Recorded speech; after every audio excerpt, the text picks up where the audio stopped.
Hi there everyone, welcome to English with Catherine. If you're new here, welcome, thank you so much for being here. I'm going to share with you today 5 phrases that we use in native English. So what I've done is just been really aware recently of things that we say every day. Really kind of basic responses, reactions. If you start using these phrases, you will definitely sound much more natural, less formal, much more friendly and easy to talk to.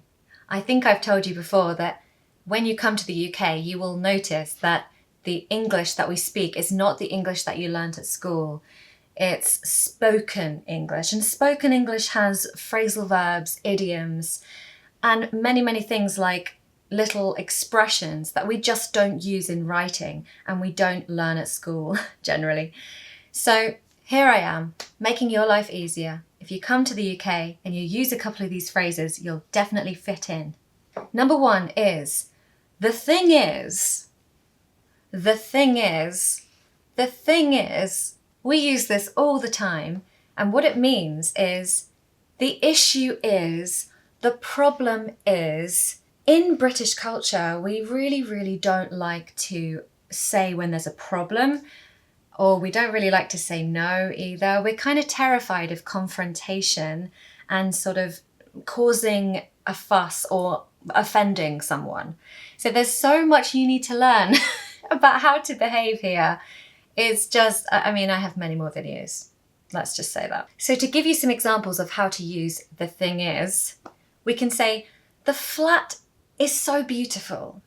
The thing is, the traffic sound coming from the road really puts me off. So here you're saying the flat is really nice. Maybe you're looking at a flat, you're wanting to rent it or buy it. And you're saying the flat is lovely, but the traffic sounds coming from the road is kind of a negative, and it's kind of making you not like the flat as much. It's not a very direct way to express this. It's a typically British way to express this. We also use it to soften the blow or reduce the impact or the effect of saying something negative to someone. Maybe something that is maybe quite offensive or a bit difficult for them to hear. For example, when a manager is addressing his employee about a situation, an issue, something that's wrong, he could say, "You're doing really well in this job. The thing is, a few colleagues have noticed you've been late a few times this month." So this is a good way to bring up a problem with that employee that will not automatically offend them. It will give them time to process the information so that they don't immediately get offended and look red in the face, etc. So it's a really good way to soften the blow of that kind of criticism. Another example of softening the blow is just saying no to someone, in that something just isn't possible or isn't logical or isn't rational, and you want to say no in the best way. For example, the thing is, Karen, we just can't afford to have 6 swimming pools in the garden. We just can't afford it. So that example is a bit silly, but you know what I mean. It's about saying no, it's about softening the blow. That's another expression you've learned today. To soften the blow means to reduce the impact or the effect of something negative. Number 2 is, fair enough. Fair enough. Fair enough. So we say this as a response to something that we see as acceptable, logical, understandable, reasonable. For example, I can't come tonight because I'm working late. The response would be, fair enough. It's very common to hear this every day in conversation amongst friends or family, and really it's a very useful response because it's only 2 words. Another example, I'll do the dishes tonight if you do the dishes tomorrow. Response would be, fair enough, great idea. Now, we say do the dishes, by the way. It means to wash the dishes. That's a collocation with do. Number 3 is, what a shame. What a shame. What a shame.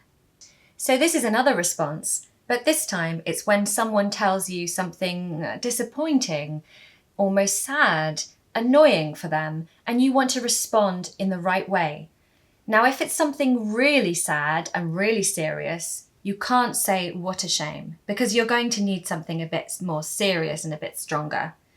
But for example, if someone says to you, "My auntie can't come to visit anymore because of the train strikes," you can say, "Oh, what a shame. What a shame."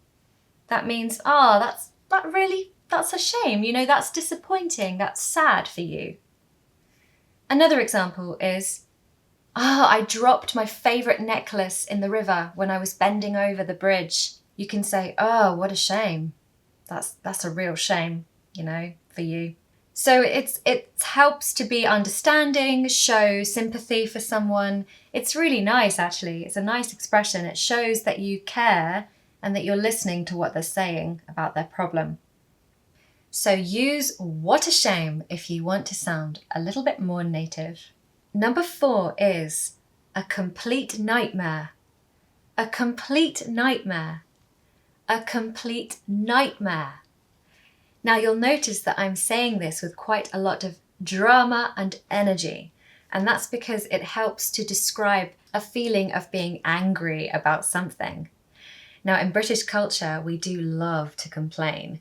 We complain about a lot of things, but this phrase, "a complete nightmare," we usually use to complain about the traffic.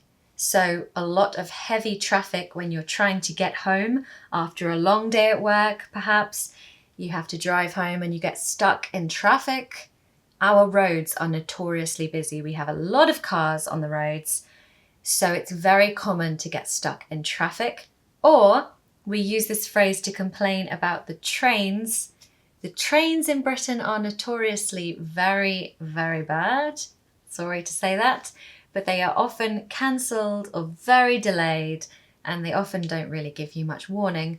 But I have to say, the underground trains in London are absolutely amazing. We also use this phrase to complain about queuing.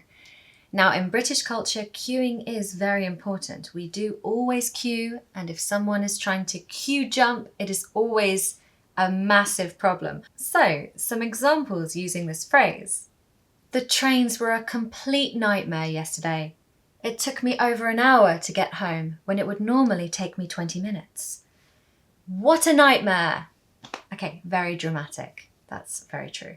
But yes, this is very, very common, especially if you just want to describe that annoyance that you felt because of the trains. "It was absolute gridlock on the motorway yesterday. It was an absolute nightmare getting home."